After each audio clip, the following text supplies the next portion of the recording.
আজকে একটু বৃষ্টি হয়েছে, অনেক দিন যাবৎ অনেক গরম পড়তেছে, এতটাই গরম পড়তেছে আসলে থাকাই যায় না, ঘুমানো যায় না, বসা যায় না। এই গরমে সবাই একটু বেশি বেশি করে পানি পান করবেন, একটু শরবত খাবেন, লেবুর শরবত খাবেন, যে যেভাবে পারেন একটু পানি জাতীয় জিনিস একটু করবেন।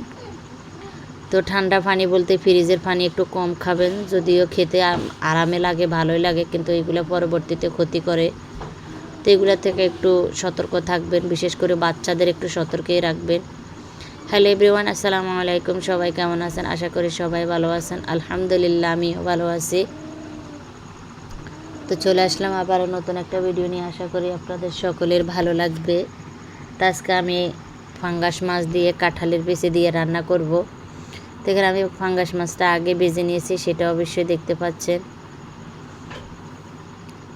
তো এখানে গাছ থেকে একটা টমেটো নিয়ে আসছে, টমেটোটা একটু হালকা কাঁচা রয়ে গেছে। কাঁচা টমেটো অনেকগুলো সবে শেষ, এখন আবার কেন জানি না সুন্দর শাখা মেলেছে। এখন ধরবে কিনা আমি জানি না, কিন্তু ফুলও ধরছে। তো দেখা যাক ধরে কিনা।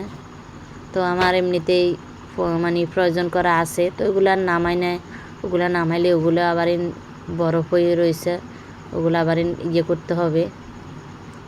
তো এখানে আমি সব মশলা কষিয়ে মাছটা দিয়ে দিলাম, পাঙ্গাস মাছটা দিয়ে দিলাম। তো আমার বড় একটা পাঙ্গাস মাছ নিয়ে আসছে, সাথে একটা মিরকা মাছও আনছে। তো আমি দিয়ে দিলাম। তো এখানে আমার মোটামুটি কষিয়ে নিয়েছি। এখন কাঁঠালি বিচিগুলো দিয়ে দিব।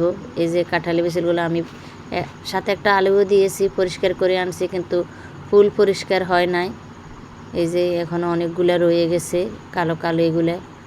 তো এগুলো যদি একটু সময় থাকতো, এখন তো ধানের কাজ, বসে বসে পরিষ্কার করা সম্ভব হয়নি, কিন্তু যদি সময় থাকতো আমি আরও পরিষ্কার করে নিতাম। আমি একদম পরিষ্কার করে নিই। এগুলো আমার কাছে পরিষ্কার করে খেতে ভালো লাগে, কেন জানি না। আর যদি কালো আপটা না পেলে, তাহলে রান্না করলে এগুলো এনে উঠে যায়, কিন্তু আমার কাছে ভালো লাগে না, দেখতেও ভালো লাগে না।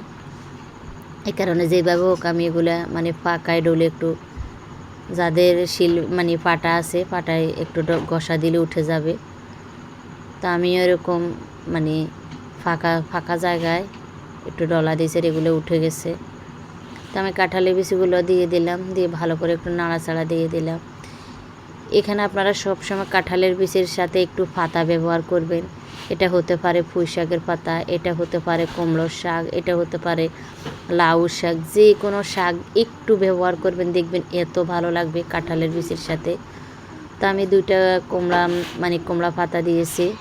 আসলে আরও একটু দিলে ভালো হতো, নেই তো এই কারণে দিতে পারি না, আর একটু দিতাম। তো কাঁঠালের বিচির সাথে আপনারা যদি কখনো যদি রান্না করেন, তো একটু যে কোনো পাতা দিবেন, খাওয়ার পাতা আর কি।